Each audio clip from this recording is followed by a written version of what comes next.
अब तक आपको पता चल गया होगा कि एसईओ में ऑन पेज और ऑफ पेज दोनों बहुत इंपॉर्टेंट हैं। ऑन पेज में हमने सब कुछ वेबसाइट के ऊपर जो भी चेंजेस करनी है वो हम करते हैं ताकि गूगल उसको डेटा को अच्छी तरह एक्सट्रैक्ट कर सके, उस तक पहुंच सके और उसको यूज़र एक्सपीरियंस बेहतर हम दिखाएंगे ताकि वो आगे अपने यूज़र्स को बेहतर यूज़र एक्सपीरियंस दिखाए। लिंक्स भी बहुत इंपॉर्टेंट हैं, लेकिन किस तरह के लिंक्स वो भी हमने बात की कि एथिकल लिंक्स हमें चाहिए, अनएथिकल लिंक्स नहीं चाहिए। एथिकल लिंक्स आप बनाएं क्योंकि लिंक्स एक बहुत बड़ा रोल प्ले करते हैं रैंकिंग के ऊपर, क्योंकि गूगल उसको एज अ वोट काउंट करता है। लेकिन जब हम एथिकल लिंक्स की बात करते हैं तो अनएथिकल लिंक्स क्या हैं, किस तरह की प्रैक्टिसेस आपको अनएथिकल लिंक्स मतलब बन जाती हैं और किस तरह से गूगल उसको पेनल्टी किस तरह के लिंक्स को गूगल पेनलाइज कर सकता है, ये चीज़ें अंडरस्टैंड करने के लिए मैं आपको 4-5 एग्जांपल्स दूंगा अभी कि किस तरह से आपने लिंक्स नहीं बनाने। क्योंकि लिंक्स बनाने का जो एक मेन मैंने आपको तरीका बताया था वो है कंटेंट। कंटेंट आप जनरेट करेंगे, वो कंटेंट जनरेट करके दूसरों की वेबसाइट पर जब आप पोस्ट करेंगे वो सबसे अच्छा तरीका है। आप कुछ चीज़ें नहीं कर सकते जिनमें सबसे पहले लिंक एक्सचेंजेस हैं। तो चूँकि लिंक्स की अहमियत पहले बहुत ज़्यादा थी, अभी भी बहुत है, लेकिन गूगल अब बहुत ज़्यादा इंटेलिजेंट हो चुका है।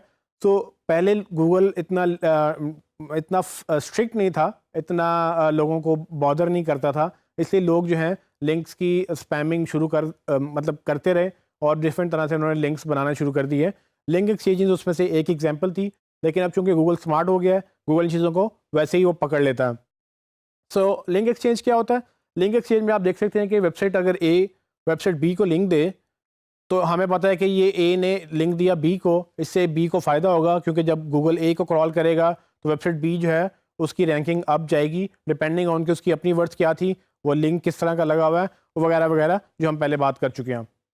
लेकिन अब लोगों ने क्या किया कि लोगों ने फेवर्स देना शुरू कर दिए। मैंने आपको लिंक दिया, आपने मुझे लिंक दे दिया, सो बेसिकली गूगल आपको भी बेनिफिट देगा, मुझे भी बेनिफिट देगा। अल्टीमेटली क्या हुआ, गूगल ने जब ये प्रैक्टिस अंडरस्टैंड की, उसने कहा कि नहीं, अगर आप एक वेबसाइट को लिंक देते हैं और वेबसाइट आपको भी लिंक देती है तो दोनों का इफेक्ट कैंसिल हो जाएगा। इससे क्या होगा कि आप किसी से फेवर ले नहीं सकते। अगर मैं आपकी वेबसाइट को लिंक दूंगा तो मैं चाहूँगा कि आप मुझे ना दें, या आप चाहेंगे कि आप मुझे ना दें, बिकॉज आपको मेरी वजह से फ़ायदा हो रहा है। अगर आप भी मुझे लिंक देंगे तो दोनों का इफेक्ट कैंसिल हो जाएगा, गूगल उसको कंसिडर नहीं करेगा, ना आपको वैल्यू मिलेगी ना मुझे वैल्यू मिलेगी। तो इसके लिए एक और तोड़ निकाला उन्होंने। उन्होंने क्या किया कि क्रॉस लिंकिंग शुरू कर दी। क्रॉस लिंकिंग इस तरह से हुई कि मैंने आपकी एक वेबसाइट को लिंक दिया, आपने किसी दूसरी वेबसाइट से मेरी दूसरी वेबसाइट को लिंक दिया। तो बेसिकली हुआ ये कि मैंने आपको फेवर तो दी, लेकिन उसी वेबसाइट से फेवर वापस नहीं ली, मैंने फेवर एक और वेबसाइट से एक और वेबसाइट के लिए ली। तो इससे भी लोगों ने ट्रेडिंग शुरू कर दी। होता ये है कि गूगल इन सब चीज़ों को वैसे ही ट्रैक कर लेता है, पैटर्न गूगल ट्रैक करता है। आप अगर कुछ अर्सा ब्लैक हेड करते रहें, लेकिन कभी ना कभी वो चीज़ें पकड़ी जाती हैं, और स्पेशली जब साल 2 साल अगर आप एक चीज़ करते रहें और बाद में वो पकड़ी जाए तो गूगल आपको पेनल्टी इस तरह से डालता है कि आपकी वेबसाइट गूगल में से बाहर भी निकल सकती है। अव्वल तो आपकी रैंकिंग ड्रॉप करता है, लेकिन आपकी वेबसाइट बाहर भी जा सकती है। तो लिंक एक्सचेंजेस एक एग्जांपल है जो आपने ब्लैक हेड टेक्निक में काउंट होती है और आपने उसको यूज़ नहीं करना। दूसरी एग्जांपल है पेड लिंक्स। ये पेड लिंक्स की इजाद जब हुई, बेसिकली हुआ क्या कि जब गूगल ने थोड़ा सा स्ट्रिक्ट किया अपना लिंक्स का मॉडल, तो लोगों ने क्या किया कि उन्होंने फेवर्स देने की बजाय उन्होंने पैसे देना शुरू कर दिए कि भाई ठीक है, आप मुझे लिंक दें, मैं आपको पैसे दूंगा। सो इस सिनेरियो में वेबसाइट ए को पैसे दे रही है, लिंक नहीं दे रही, और वेबसाइट ए उसके अगेंस्ट वो वेबसाइट बी को लिंक दे रहा है। इससे क्या हुआ कि अब लोगों ने इसको भी एज अ बिज़नेस बना लिया, और लिंक रेंटिंग एक जो है वो टर्म ईजाद हुई, जिस तरह से आप अपने घर का किराया देते हैं, लोग इस तरह से अपने एक लिंक का किराया देते थे कि हर महीने 40, 50, 100, $200 डिपेंडिंग ऑन के वेबसाइट ए की क्या वर्थ है, कितना पीआर का उसका लिंक है, और कितने पीआर के लिंक से आपको वैल्यू मिल रही है, उसकी प्राइस उसके साथ बढ़ती चली जाती है। ये प्रैक्टिस भी गूगल ने स्टॉप की। गूगल ने बाकायदा गाइडलाइंस निकाली। उन्होंने कहा कि अगर आपने किसी से लिंक्स लेने हैं तो आप उसको पैसे नहीं देंगे, अव्वल तो ये। लेकिन दुनिया भर में ये बिज़नेस रुक तो सकता नहीं है, क्योंकि अगर टेक क्रंच किसी मोबाइल फ़ोन को रिव्यू कर रहा है तो उनको लगेगा कि इन्होंने पैसे दे के रिव्यू लिखवाया। तो गूगल ने बाकायदा एक गाइडलाइंस निकाली कि अगर आपने स्पॉन्सर कंटेंट लिखना है तो आप लिख सकते हैं, लेकिन उसको नो फॉलो करेंगे। नो फॉलो के बारे में आपको बता चुका हूँ। नो फॉलो जब आप लिंक करते हैं, गूगल उसको फॉलो नहीं कर सकता, और जब गूगल उसको फॉलो नहीं करता तो उससे क्या होता है कि उसका लिंक भी ट्रांसफ़र नहीं होता।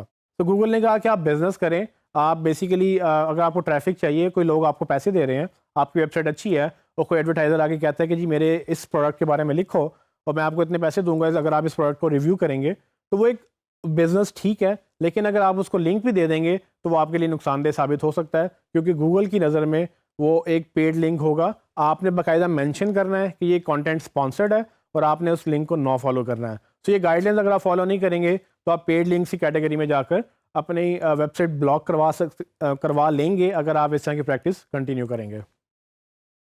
एक और टेक्निक जो लोगों ने निकाली, उन्होंने कहा कि हमें जब कोई दूसरा लिंक नहीं देता तो क्यों ना हम अपनी ही वेबसाइट्स खड़ी करें और हम उधर से ही लिंक्स लेना शुरू कर दें। तो इस तरह से प्राइवेट ब्लॉग नेटवर्क्स यानी PBNs का मतलब प्रैक्टिस वजूद में आई। होता क्या है कि बजाय से कि आप 40-50 दूसरी वेबसाइट से जाकर रिक्वेस्ट करें, उनको कंटेंट लिख कर दें ताकि आपको लिंक मिल सके, लोगों ने क्या शुरू किया कि उन्होंने अपनी वेबसाइटें खड़ी करना शुरू कर दी। Different hosting lease, cheap hosting lease, सस्ती होस्टिंग लेकर, छोटी छोटी सस्ता कंटेंट लिख कर उन्होंने वेबसाइटें खड़ी कर ली और वहाँ से लिंक देना शुरू कर दिया अपनी मेन वेबसाइट को। अब उनकी प्रैक्टिस ये थी कि हम गूगल को चीट करेंगे कि भाई हमें लोग जो है वो लिंक्स दे रहे हैं, हम तो ना तो बाय कर रहे हैं ना तो एक्सचेंज कर रहे हैं। गूगल अगेन उसकी मशीन लर्निंग बहुत इम्प्रूव्ड है, उसमें उसके पास हज़ारों की तादाद में इंजीनियर्स हैं जो कि सिर्फ इसी काम को मॉनिटर करने में बैठे रहते हैं। तो बेसिकली उनके एल्गोरिथम्स ने इस चीज़ को भी ट्रैक करना शुरू कर दिया है, क्योंकि अगर आप ये 15-20 वेबसाइटें या 50 वेबसाइटें बना तो लेंगे, इसको ऑर्गेनिकली चलाएंगे नहीं, क्योंकि इनके ऊपर कोई नहीं आ रहा होगा। आप इनसे जब लिंक लेंगे, गूगल ये समझेगा कि वेबसाइट ए इन वेबसाइट से लिंक ले रही है जिनको कोई विजिट नहीं करता, जिनके पास कोई जाता नहीं है। तो ये कैसे पॉसिबल है कि जो वेबसाइट खुद नहीं चलती वो इसी को लिंक दे रही है, और सिर्फ एक वेबसाइट नहीं, ऐसी बहुत सारी वेबसाइट्स हैं जो चलती नहीं है और वो इनको लिंक्स दे रही हैं। सो होता क्या है कि इस तरह से भी वेबसाइट आपकी ब्लॉक हो जाती है, और अक्सर लोग इस चीज़ में धोखे में आ जाते हैं। वो SEO कंसल्टेंट्स को हायर करते हैं, PBN लिंक्स मांगते हैं, वो सब ठीक है, वक्ती तौर पे आपको बूस्ट मिलता है, लेकिन जिस दिन गूगल ने आइडेंटिफाई कर लिया वो दिन कल भी आ सकता है, वो दिन 10 साल बाद भी आ सकता है, वो दिन कभी भी आ सकता है। आपकी वेबसाइट अगर पकड़ी गई तो गूगल आपको पेनल्टी डाल देगा, और ये अगेन एक डेंजरस काम है और कोई भी एथिकल मार्केटर इसको रिकमेंड नहीं करता। तो आपने प्राइवेट ब्लॉग नेटवर्क्स से बचना है, ना खुद बनाने हैं ना किसी से बने हुए से लिंक लेना है। मेक श्योर करें कि अगर आप लिंक बिल्डिंग किसी से करवा रहे हैं तो कोई इस तरह की वेबसाइट पे जाकर लिंक्स जो है वो ना डाल रहे हों। एक और प्रैक्टिस यूज़ होती थी किसी ज़माने में, लोगों ने लिंक्स को डाइवर्सिफाई करने के लिए लिंक के पिरामिड बनाना शुरू कर दिए। तो पिरामिड कैसे बनता है? पिरामिड आपको पता ही होगा कि इजिप्ट में जो पिरामिड्स हैं उसकी शक्ल के बेसिकली इसका एक स्ट्रक्चर बनता है पूरी कैंपेन का, जिसमें सबसे ऊपर आपकी मेन वेबसाइट होती है जिसको हम मनी वेबसाइट कहते हैं, या क्लाइंट की वेबसाइट हो सकती है जिसको आपने रैंक करना है। तो आप स्टार्ट नीचे से करते हैं। सबसे पहले आपने लिंक्स बनाए उन वेबसाइट्स को जो आपने डायरेक्ट लिंक नहीं किए है। सो होता क्या है, पिरामिड में स्ट्रक्चर्ड लिंकिंग होती है। आप पहले मेन वेबसाइट में एक पेज बनाते हैं, उसको नीचे 3 प्रॉपर डिफरेंट वेबसाइट से लिंक देते हैं, और फिर उन 3 को जो टीयर जो है सेकंड टीयर पे जो लिंक्स होते हैं वो थर्ड टीयर पे आप उनको लिंक्स देते हैं। तो होता क्या है कि आप टॉप जो है पेज की रैंकिंग, जो टीयर 1 पेज है, जो टॉप टीयर पेज है, उसकी रैंकिंग बढ़ाने के लिए आप उसको वहाँ से लिंक देते हैं जो टॉप टीयर 2 पेजेस हैं।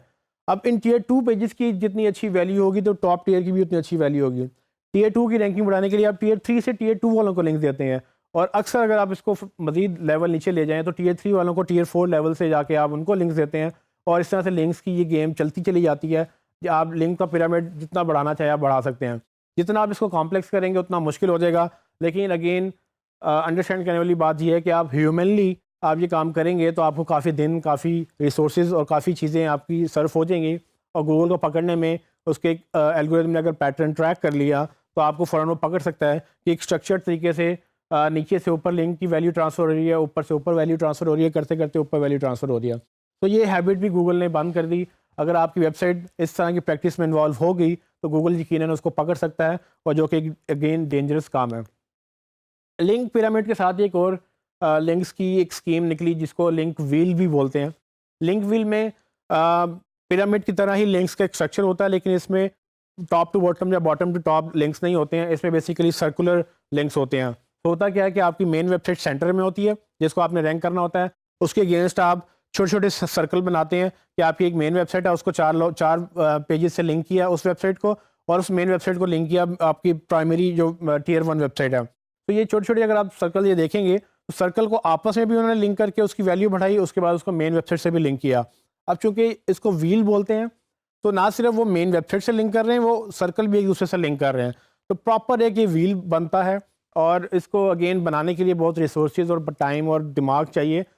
तो मैं ये रिकमेंड करूँगा कि अगर आपको इतना टाइम और इतना दिमाग है तो आप अगर एथिकल एसईओ करेंगे, अगर आप वो काम करेंगे जो गूगल आपसे मांग रहा है, तो आप इनसे ज़्यादा अच्छा काम कर सकते हैं। क्योंकि ये काम अव्वल तो है ही 2 नंबर बैंड है, और अगर आपने कर भी लिया तो आपका हमेशा ये आपके सर पे तलवार लटकती रहेगी कि कब ये बैन हुआ तो कब बैन हुआ। क्योंकि गूगल ने कभी ना कभी इसको पकड़ ही लेना है, और अगर गूगल ने इसको पकड़ लिया और अगर आपने अपनी वेबसाइट की थी वो तो नुकसान होगा ही, लेकिन अगर आपने क्लाइंट की वेबसाइट की थी तो इमेजिन करें कि वो ना सिर्फ आप उसका नुकसान होगा, आपका ताल्लुक भी ख़राब होगा, वो जो आपको बिजनेस आ रहा था वो भी बंद होगा, और अगर आपको प्रोफाइल में रिव्यू गंदा छोड़ देता है, अगर आप फ्रीलांसिंग कर रहे थे, तो फॉर एवर वो रिव्यू वहाँ पर लगा रहेगा, आप उस प्रोफाइल के रिव्यू को मिटा नहीं सकेंगे।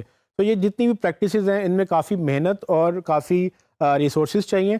अगर आपको लगता है कि आपके पास इतना टाइम है तो मैं आपसे रिकमेंड करूंगा कि इन प्रैक्टिसेस से बच के एक नंबर एसईओ करें, प्रॉपर एसईओ करें। पूरा कोर्स मैंने आपको बताया है कि किस तरह से आप एथिकल एसईओ कर सकते हैं। अगर आप वो एसईओ करेंगे तो अल्टीमेटली इन चीज़ों पे आपको जाना नहीं पड़ेगा और आप खुद ही अपनी वेबसाइट को रैंक कर लेंगे।